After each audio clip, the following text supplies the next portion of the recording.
И детей, женщин, стариков, как непослушное стадо, гоняли под дулами автоматов в скотские вонючие вагоны.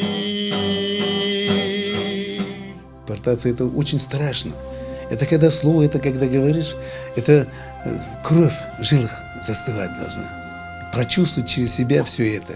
И это никогда не нужно забывать. И поэтому я пишу про депортацию.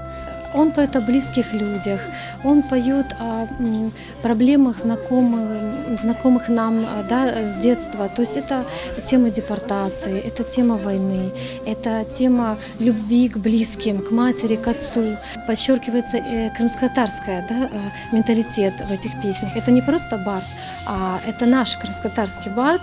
Это человек удивительный, и такой человек, как он, это маяк. Он светит в темноте и напоминает о том, что даже среди крымско-татарских трудовых будней ведет нас всех слово о свободе. И мы едины в мыслях и сердцах, мы непобедимы,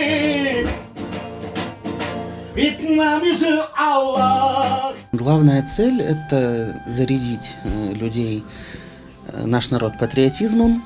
Песни Асана Файтунжи, они очень смысловые, да? И мы живем, в принципе, очень редко задумываемся о каких-то более глубоких, глобальных вещах.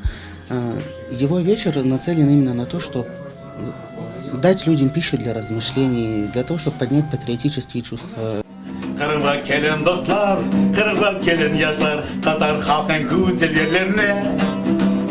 Han Saray'dan, Karadeniz Harsı kızın sularından, içip görüp doyamazsın.